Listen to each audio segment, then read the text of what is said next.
The Shallow Reef Revived version 3.0. So Brad's beautiful Shallow Reef. You guys may recognize this from the prior Shallow Reef tank. Brad, so how's the new tank doing so far? I think it's doing well. Everything's adjusting obviously to the move and the new lights, but I didn't lose anything, and you know, everything's got polyp extension and everything's open and good, so I think just needs time to settle in and take off. That's promising. So what's the new light fixture? You're running the Illumagic Blaze. How's it working out for you so far? I think it's working great. I haven't had a chance to par test it yet, so I turned it down a bit from the settings that I recommended just so I wouldn't burn anything. The color spectrum's good. I like that it's super easy to connect to, really customizable. Yeah, sleek looking. It's everything you need in a light. Oh, awesome. I will bring over the par meter next time. But it does look pretty awesome just floating above the tank like that. Yeah, I'm really happy with the way it turned out. So what kind of rock did you go with for the new tank? The Marco flat rock. Very nice, very nice. So actually most of the rock looks new other than your Zoe Island. It looks like it's all new. Yeah, other than the Zoe Island and the one that's got the Monte Confucia, everything else is new. Nice. Did you have any bit of a cycle when you moved it all over? Did it all use any bacteria or anything? I used the Microbacter, but I don't know if it's fully cycled yet because I haven't had a diatom bloom or anything. I'm not sure. I don't know if you skipped that with the Microbacter or... Well, it depends how much live rock you moved over. Like you probably had a little bit. I know you did use live sand with it. But yeah, I used live sand. I mean, that's probably 30 pounds of live rock, but I did transfer my bio balls over from the old tank. That definitely helps. Want to pop on the stand? We'll see what you got going on down in the sump. Yeah, why not? Looks good. Little mashing eyes down there. Yeah, looks pretty good. So we got the Clarity SK5000 filter roller. Looks like next over we got the NAS 160, and you got a little frag rack down there. It's a little frag section in the first chamber. Next one over, got some Chaeto and the Prime Fuge. And in the last one, we got the Torque reactor and a Vector M1 return pump. This looks like a mighty familiar setup. Looking over to the side here, we got the Alcatronic, got the little control panel over there, and the Jabo doser. What are you dosing to the tank right now? ESV, B-ionic, calcium, and alkalinity, and then I've got the Red Sea Reef Energy A and B.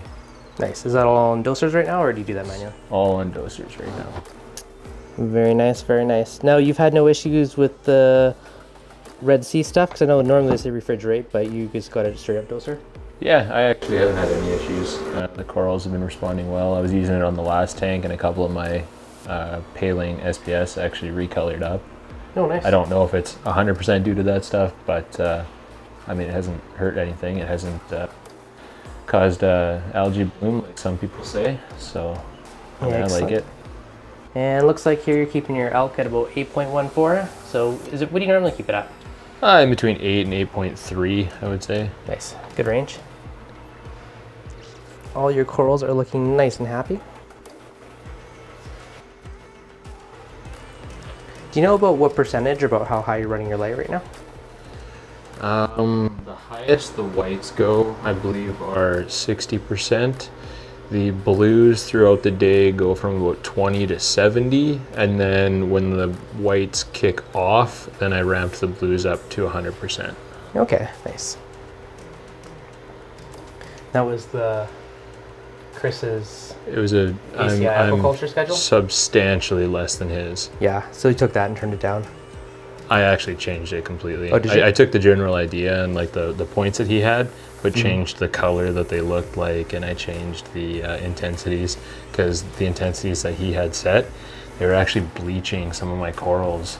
Oh yeah, I know. He did say it was like, use this for SPS, like yeah, tone it down if it's a mix or anything else. Yeah, it was very, very high. No, lots of coral, lots of action here already. It's looking good. Where's all your bioballs and stuff? Is it under your frag rack? Oh, they're in the sun. Yeah, where? Right there. I cut them all in half. Ah, okay. Yeah. So Cut them in half so they'd fit, and then they don't really take up any space. So they all squeezed in between the baffles. Nice. Yeah, plus they catch Chaeto if it ever to break off. Yeah, perfect. Hey, dual purpose win. Yeah.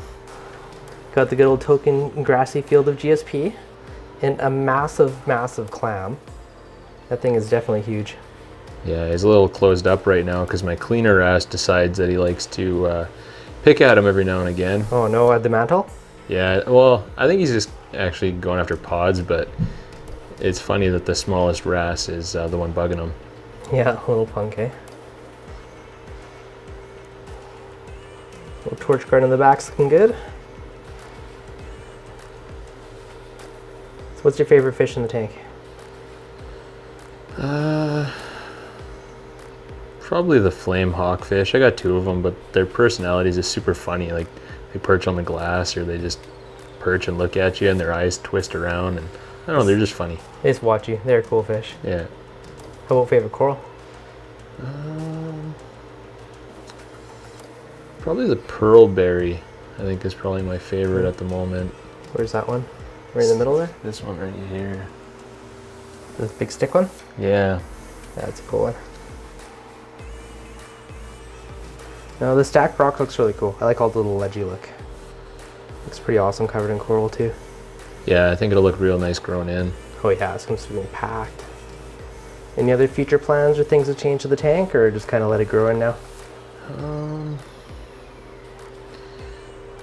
Nothing substantial. I mean, I've got my glass ATO, so I can get rid of the bucket. You don't want to keep the lovely 5-gallon bucket? No, it's ugly. And then I'm gonna make myself an acrylic frag rack with a couple steps to it. Get rid of the egg crate. Nice. Make that look a little nicer. But other than that, I mean, things are working. Things are going good. Beauty. So what are you rocking for flowing here? You got looks kind of a gyre, and looks like you got 3 MP40s. Yeah, the Jabeo cross, or the CP40, CP40, I think. Yeah, and then 3 MP40s. Nice. It's a good chunk of flow in here. Roughly how high do you have the MP40s turned up? 30%. Okay. I would say. All 3 of them? Yeah, yeah, they're all the same. Nice. I've got the gyre alternating. It turns on and off every hour and a half. Just because I find that if I have it on all the time, I get kind of like I don't know if it's from the food or what, but you get kind of like an oily buildup on the surface of the water. Yep. So having it turn off every hour, the all that stuff will get kind of skimmed out and cleaned. And That's a good way to do it. yeah, just a super cheap way to do it too. I just do it with smart plugs. Perfect. So smart plug Alexa controlled? Yeah, yeah. Cheaper than a controller. No, hey, it does the job. So what all do you have hooked up to smart plugs? The reactor, the skimmer, the gyre. I think that's it. Nice. I think that's all I got on this one. Everything else is app controlled as far as the AI and all the Ecotech stuff. Oh, beautiful. I mean, the light is sleek. It gives off great spread front to back compared to any other LED I've had, which is nice. And you don't get shadowing because the LEDs are so close together and there's so many pucks that it's just nice and even, and I don't know. That does have some good spread. I appreciate how they tucked that wire up there too. You don't even see when you're looking at the front of the light, which looks super sleek. Yeah, a couple zap straps. Worked out well. What else you got for me, Brad? There's not really much to say when you first set up a tank. You know, I won't know It's until 2.5 months from now when the colors change on the coral.